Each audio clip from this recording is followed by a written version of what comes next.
हर साल 4 फरवरी को world cancer day मनाया जाता है। बीते कुछ वर्षों में अगर देखा जाए तो अर्ली डायग्नोसिस पर बहुत ज़्यादा बल दिया जा रहा है। जितनी जल्दी पहचान उतने बेहतर परिणाम, लेकिन इसके लिए बेहद ज़रूरी हो जाता है कि हम जागरूक हों और हमारे पास सही और सटीक जानकारी हो। जी, और इसलिए आज हेलो डॉक्टर सेगमेंट में हम फोकस कर रहे हैं कैंसर अवेयरनेस पर, और चर्चा के लिए हमारे साथ है डॉक्टर प्रिया तिवारी। नमस्कार। हेड मेडिकल ऑन्कोलॉजी आर्टेमिस अस्पताल गुरुग्राम से। और हमारे साथ हैं डॉक्टर कौशल कालरा। नमस्कार, आपका स्वागत है। आप हैं HOD medical oncology and bone marrow transplant unit VMMC Safdarjung hospital new Delhi से। सो डॉक्टर प्रिया, 4 फरवरी 2026 वर्ल्ड कैंसर डे की जो थीम थी यूनाइटेड बाय यूनिक, इसको कैसे समझें? देखिए, बहुत सही और एक्यूरेट टर्म है united by unique. United by unique का मतलब ये है, यूनिक इसलिए कि हर मरीज की जर्नी अलग होती है। No two cancer patients are same. सबकी अलग अलग रिक्वायरमेंट्स होती हैं। बहुत सारी ऐसी ज़रूरतें होती हैं जो बिल्कुल डिफरेंट होती हैं। भले ही हमें लगता है कि इनको तो लंग कैंसर है, लेकिन हर लंग कैंसर का जो पेशेंट होता है उसमें उनकी फाइनेंशियल रिक्वायरमेंट्स क्या हैं, उसके साथ उनका कैसा सोशल सपोर्ट जुड़ा हुआ है, क्योंकि कैंसर में आप केवल एक मरीज का इलाज नहीं करते, पूरी फैमिली इन्वॉल्व हो जाती है। तो इसीलिए हर मरीज की रिक्वायरमेंट यूनिक होती हैं। But at the end of the day हमें पता है कि कुछ कॉमन गोल्स भी हैं, जैसे कि ये है कि हाँ, उनकी जो ज़रूरतें हैं हम उनको पूरा करें, जो उनका इलाज है वो उसका पर्पज़ ये होता है कि हम उनको ठीक करें, और जो भी उनकी नीड्स हैं उनको हम पूरा करें। तो कुछ चीज़ें तो कॉमन हैं और कुछ चीज़ें यूनिक हैं, इसलिए United by unique. Ji doctor Kalra, जागरूकता की बार बार बात होती है अर्ली डायग्नोसिस की, तो कहाँ पर चूक हो रही है हम लोगों से? कहाँ पर हम पता नहीं लगा पा रहे हैं कि वो कैंसर की पहली स्टेज है, और किस तरीके के हमें जो है प्रिकॉशंस बरतने की ज़रूरत है? देखो, पहली चीज़ तो मुझे लगता है कि स्क्रीनिंग की बहुत ज़्यादा ज़रूरत है। कैंसर स्क्रीनिंग की, स्क्रीनिंग का मतलब है जो हेल्दी इंडिविजुअल्स हैं, जैसे आप और हम लोग, सब लोग जो हेल्दी हैं, वो लोग अपनी स्क्रीनिंग कराएं। अगर स्क्रीनिंग में कोई इंडिविजुअल को कैंसर का पता लगता है तो बहुत ही इनिशियल स्टेज में पता लगता है, तो पहली चीज़ स्क्रीनिंग होगी। दूसरी चीज़, कई बार कैंसर के लक्षण कुछ महीनों तक चलते हैं, तो उन लक्षणों को नज़रअंदाज किया जाता है। जब तक पीक पे ना पहुंच जाए तब तक मरीज अस्पताल नहीं जाता, डॉक्टर के पास नहीं जाता। तो एक ये दो प्रॉब्लम है जिसकी वजह से कैंसर का जो डायग्नोसिस है वो लेट हो पाता है, तो उसका ट्रीटमेंट भी उतना मुश्किल हो जाता है। जी, तो बहुत ज़रूरी है कि हम अर्ली स्क्रीनिंग पर बल दें। और यदि आप भी कैंसर पर कोई सवाल करना चाहें डॉक्टर कौशल, डॉक्टर प्रिया से, तो आप हमें फ़ोन कीजिए। 011 दिल्ली का STD कोड है, और नंबर है 23097532। 011 is our code and number is 23097532। तो डॉक्टर प्रिया, यूँ तो अलग अलग कैंसर हैं और शरीर के किसी भी हिस्से में कैंसर हो सकता है, उसके लक्षण अलग होंगे, लेकिन मोटे तौर पे कुछ कॉमन सिम्टम्स हैं जिस पर ध्यान देना चाहिए? जी, ये बहुत ही अच्छा सवाल है, और मैं कुछ जो पुराना क्वेश्चन था उसके बारे में भी कुछ कंट्रीब्यूट करना चाहूँगी। देखिए, पहले कुछ दिनों पहले बात होती थी कि अगर 3 हफ्ते या 4 हफ्ते से ज़्यादा की खांसी हो रही है तो वो टीबी हो सकती है। टीबी अवेयरनेस के बारे में ऐसा बहुत बातें हो रही थी। जी, आपकी बॉडी में कोई भी नया चिन्ह आता है, शरीर के किसी भी हिस्से में हो, अगर ये 3 से 4 हफ्ते से ज़्यादा है तो ये कैंसर भी हो सकता है। चिन्ह मतलब? जैसे कि अगर हम फेफड़े के कैंसर की बात करें, खांसी, सांस में दिक्कत, छाती में दर्द, कई बार निमोनिया में भी ऐसे लक्षण होते हैं। बट निमोनिया के लक्षण क्या होते हैं? हफ्ते 10 दिन में ठीक हो जाते हैं। बट अगर ये 3 से 4 हफ्ते तक ये चल रहे हैं तो जैसे कि टीबी हो सकता है, वैसे ये फेफड़े का कैंसर हो सकता है। इसके अलावा अगर किसी को अपच या एसिडिटी की शिकायत बार बार हो रही है, अभी तो कहेंगे कि बहुत ही कॉमन प्रॉब्लम है। कैंसर देखिए ज़्यादातर बढ़ती उम्र का रोग है, 40 साल 50 साल से ज़्यादा दिखता है। तो अगर 40 साल या 50 साल से ऊपर के लोगों में अपच, भूख कम लग रही है, वजन कम हो रहा है, एसिडिटी ज़्यादा हो रही है, और इन सब लक्षणों के बाद हो सकता है ये GI ट्रैक्ट का कैंसर हो।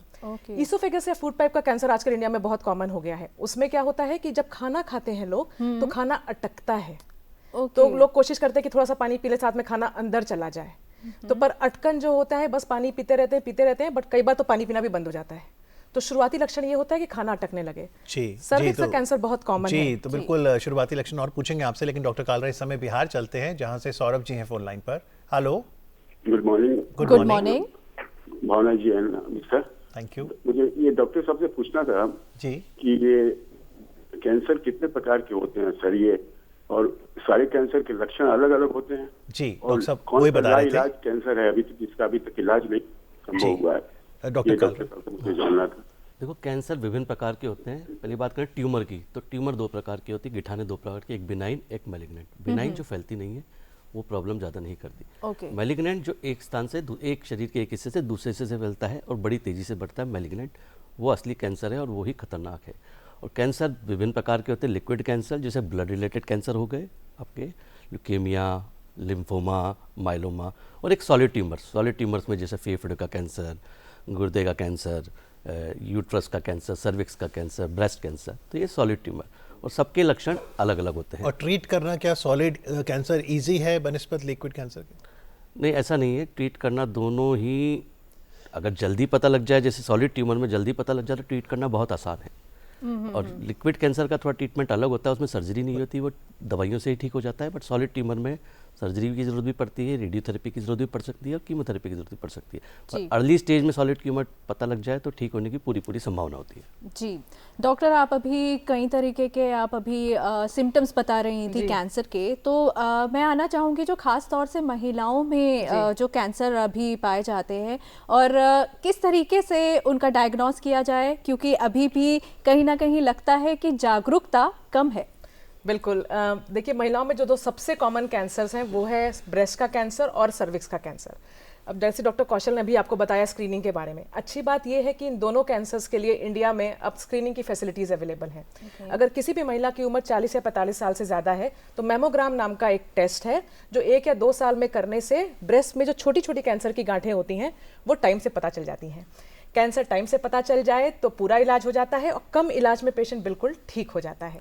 तो ये है ब्रेस्ट कैंसर। लेकिन जो नेशनल स्क्रीनिंग प्रोग्राम है कैंसर का, उसमें मैमोग्राम उपलब्ध है? क्योंकि कॉस्टली है। जी, देखिए कॉस्टली, अब यही पे गाइडलाइंस और गवर्नमेंट एजेंसीज का रोल आता है। सब्सिडाइज रेट्स पे आजकल ऐसी सुविधाएं मुहैया कराई जा रही हैं।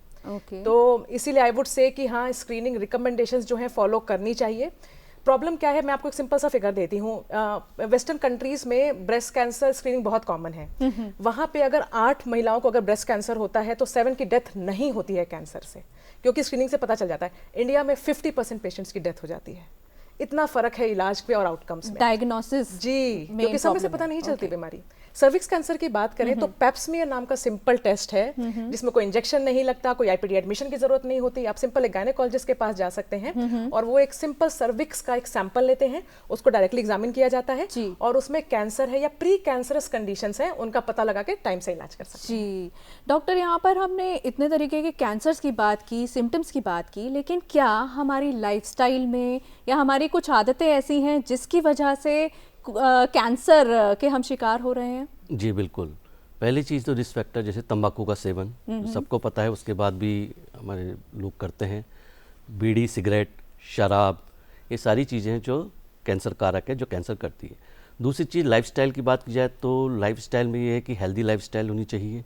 खाना पौष्टिक खाना चाहिए, घर का बना ज़्यादा खाना खाना चाहिए, टाइम पे खाना चाहिए, बहुत ज़्यादा ओवर ईटिंग नहीं करनी चाहिए, मोटापे से बचना चाहिए।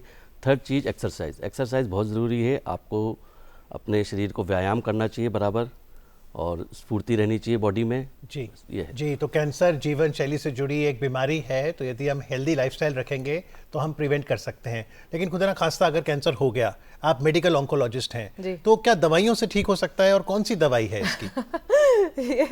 ये बहुत छोटा प्रश्न है पर बहुत बड़ा जवाब हो सकता है इसका। देखिए, कैंसर में दवाइयों का मतलब कई बार लोगों को लगता है कि केवल एक टैबलेट से ठीक कर लें, ऐसा ड्रीम होता है, राइट? एक्चुअली बहुत सारे कैंसर्स में ऐसा आजकल सच हो रहा है। अच्छा। There is a concept of target therapy. अगर हम देखिए, अगर किसी को एक जगह कैंसर है, छोटी सी गांठ है कैंसर की, तो आपने सर्जरी करके निकाल दी। It is as simple as that. अच्छा, कई बार क्या होता है कि कैंसर कई जगह होता है जिसके बारे में लोग एक्चुअली डरते हैं, जिसे हम स्टेज 4 का कैंसर कहते हैं। कि बीमारी, देखिए कैंसर से लोग इसलिए डरते हैं, बीमारी एक जगह से दूसरी जगह पहुंच गई, ब्लड में घूम रही है। जो स्टेज 4 कैंसर्स में जनरली कीमोथेरेपीज की बात करते हैं कि हम बीमारी कंट्रोल करते हैं कीमोथेरेपी से, लेकिन आजकल कुछ ऐसे ट्रीटमेंट्स आ गए हैं जिसमें हम टारगेट पता करने की कोशिश करते हैं कैंसर के अंदर। जी, टारगेट थेरेपी पे मैं आपसे और पूछेंगे। फिलहाल दिल्ली से सुनीता जी हैं फोन लाइन पर। हेलो मैडम, मेरे को 21 में ओवरीज कैंसर हुआ था और मेरी सर्जरी हुई थी और कीमोथेरेपी हुई थी जी। तो उसके बाद मेरे साथ में टारगेटेड थेरेपी भी चली थी, और फिर 23 में रियकरेंस हुई, तब कीमो हुई, और उसके बाद 25 में फिर रियकरेंस हुई, और तब मेरी कीमो के साथ टारगेटेड अभी भी चल रही है, और डॉक्टर मतलब 2 साल चलने को बोला। तो ये क्या इफेक्टिव है और ये कितनी बार हो जाता है ओवरीज कैंसर? जी सुनीता जी, आपकी उम्र कितनी है? मेरी 63 है। 63। डॉक्टर साहब? देखिए, ओवेरियन कैंसर एक अनफॉर्चुनेटली ऐसा कैंसर है जो बहुत एडवांस स्टेजेस में पता चलता है। ये कैंसर जो है इसका कोई स्क्रीनिंग टेस्ट नहीं है। मेजॉरिटी ऑफ पेशेंट्स जो होते हैं, स्पेशली क्योंकि जानकारी का अभाव रहता है, टेस्ट का अभाव रहता है, बीमारी बहुत ज़्यादा जब बढ़ जाती है तब पता चलती है, तो मोस्टली पेशेंट स्टेज 3 या स्टेज 4 में आते हैं, जिसमें हम रिलैप्सेस बहुत ज़्यादा फ्रीक्वेंटली देखते हैं। अब अच्छी बात यह है कि पहले इन पेशेंट्स की औसतन उम्र इलाज के डायग्नोसिस के बाद एक्चुअली 6 महीने 8 महीने रहती थी, बट अब हम इतना पता है कि सर्जरी और कीमोथेरेपी और टारगेट थेरेपी करके ऐसे पेशेंट्स हम इनकी लाइफ बढ़ा रहे हैं। तो पहले जो 6 महीने 8 महीने थी, अब वो सालों लाइफ हो रही है। जैसे कि अभी आपने एग्जांपल सुना, इनका जो ट्रीटमेंट लाइन है वो कीमोथेरेपी और एक टारगेट थेरेपी चली है, ये बिल्कुल सही है। और इसमें टारगेट थेरेपी जो होती है वो लंबी अवधि के लिए चलती है ताकि बीमारी कंट्रोल हो। डॉक्टर और कालरा थोड़ा समझाइए, टारगेट थेरेपी क्या है? देखिए, टारगेट, जैसे हम कीमोथेरेपी की बात करें, पहले कीमोथेरेपी जो होती है जहाँ सेल ज़्यादा डिवाइड हो रही है कैंसर में, जैसे सेल ज़्यादा डिवाइड होती है, अनकंट्रोल ग्रोथ होती है, तो कीमोथेरेपी वहाँ इफेक्ट करती है, तो नॉर्मल सेल्स को भी मारती है। टारगेटेड थेरेपी, कैंसर सेल में कुछ स्पेशल टारगेट होते हैं, मान लीजिए कुछ स्विच होते हैं, उन स्विच को ऑफ करने के लिए दवाई होती है। जैसे कुछ EGFR हो गया, कुछ HER2/neu हो गया, कुछ और VEGF हो गया, तो इस तरह की कुछ चीज़ें होती हैं जो कैंसर सेल में पाई जाती हैं, तो ये स्पेसिफिकली उसी जगह टारगेट करके अटैक करती हैं। तो पता कैसे लगता है कि उसी सेल पे टारगेट करना है? पता कैसे लगता है? सर, सेल्स पे, कैंसर सेल्स पे कुछ मार्कर टेस्ट किए जाते हैं। अच्छा जी, कुछ मार्कर टेस्ट किए थे, उससे पता लगता है कि जैसे लंग कैंसर में एल्क है कुछ, तो देखा गया एल्क म्यूटेशन है, तो वो उसी जगह हिट करेगा, तो बाकी शरीर पे नुकसान नहीं करेगा। तो कीमोथेरेपी में जो बाकी सेल नुकसान होता है तो फिर बाल झड़ जाते हैं। बिल्कुल। टारगेटेड थेरेपी में बाल नहीं जाएंगे? नहीं जाएंगे, क्योंकि वो स्पेशली टारगेट पे जा रही है। जी, MP से हमारे साथ एक कॉलर जुड़े हैं। हेलो डॉक्टर कैलाश, नमस्कार, क्या सवाल है आपका? मैं ये जानना चाहता हूँ कि अस्थमा कैंसर में कन्वर्ट हो सकता है क्या, लंग्स कैंसर में? जी डॉक्टर कौशल?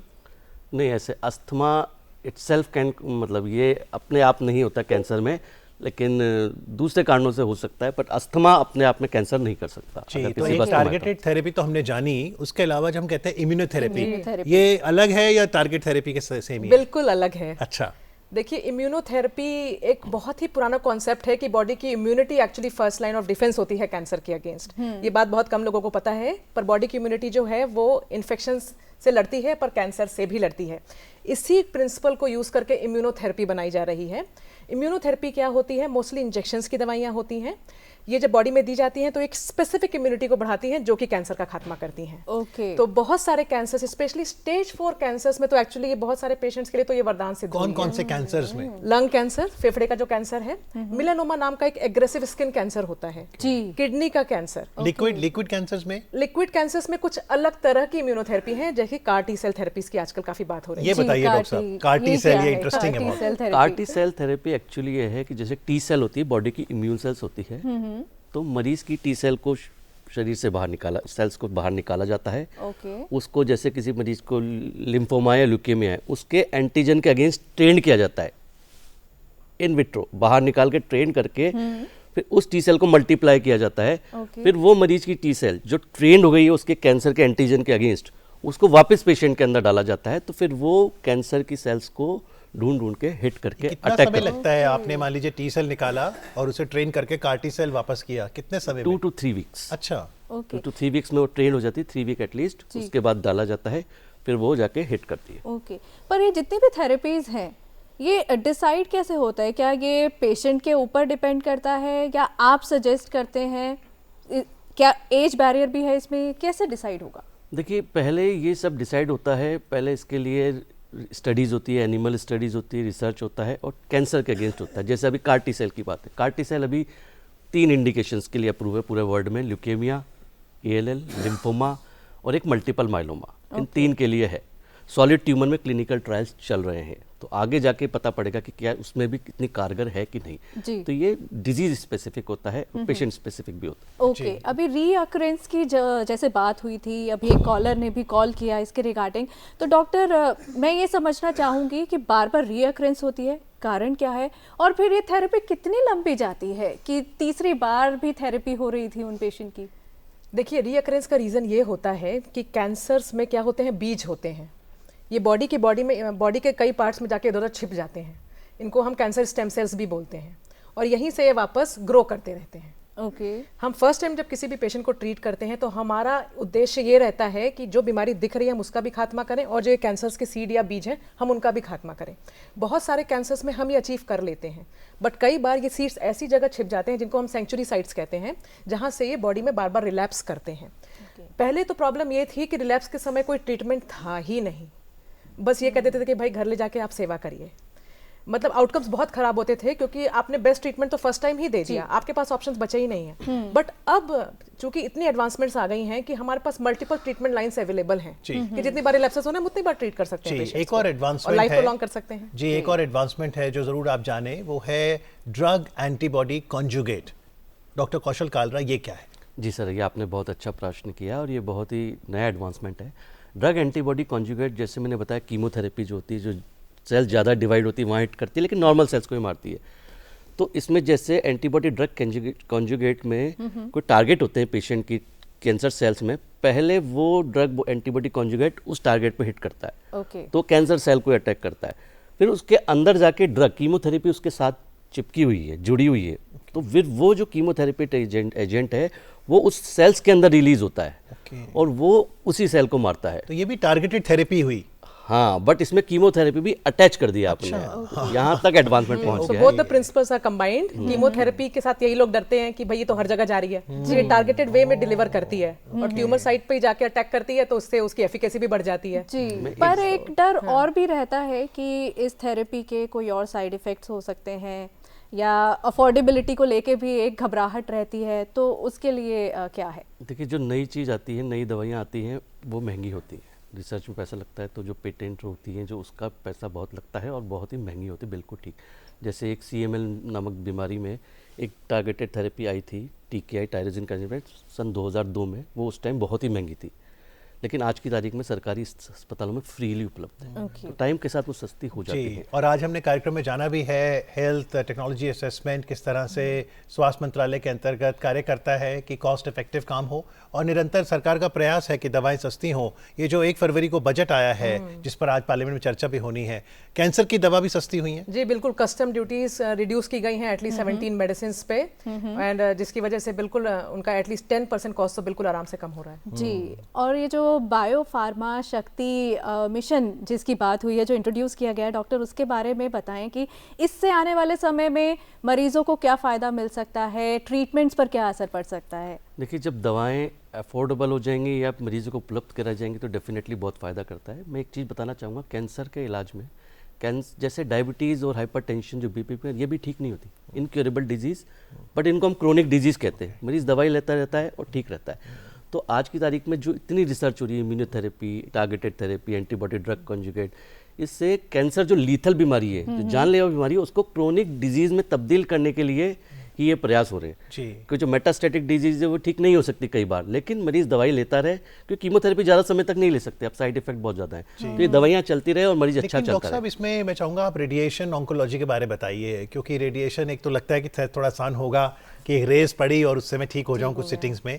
रेडिएशन से कौन से कैंसर ज़्यादा ठीक हो जाते हैं? देखिए सर, रेडिएशन से भी काफ़ी, जैसे कुछ कैंसर जो कीमो सेंसिटिव होते हैं, कुछ कैंसर रेडिएशन सेंसिटिव भी होते हैं। और जनरली किसी, जैसे शरीर के किसी हिस्से का मान लो कीमो नहीं हो सकता, सर्जरी नहीं हो सकता, तो वहाँ पे रेडिएशन से आराम से, जैसे गले के कैंसर है उसमें दे सकते हैं। और कई बार सर्जरी होने के बाद भी चांसेस होते हैं पेशेंट को आएगी, तो उसके बाद भी रेडिएशन दे सकते हैं, ताकि मरीज के आने की बीमारी वापस आने के चांसेस बिल्कुल खत्म हो जाए। बिल्कुल, यानी सार में कहें, एक तो जीवन शैली अच्छी रखें ताकि हम प्रिवेंशन पे बल दें, अर्ली स्क्रीनिंग रखें, लेकिन अगर खुदा न खास्ता कैंसर हो जाए तो मेडिकल साइंस ने इतनी तरक्की कर ली है कि घबराहट तो बिल्कुल ज़रूरत ही नहीं। इतनी कैंसर सर्वाइवर स्टोरीज़ हैं जिसमें हम डॉक्टर्स को, रिसर्चर्स को, नर्सेज, पूरी मेडिकल फ्रेटर्निटी को बहुत बहुत थैंक यू कहते हैं। कार्यक्रम में आके चर्चा करने के लिए आप दोनों डॉक्टर्स का बहुत बहुत आभार। Thank you so much. Thank you.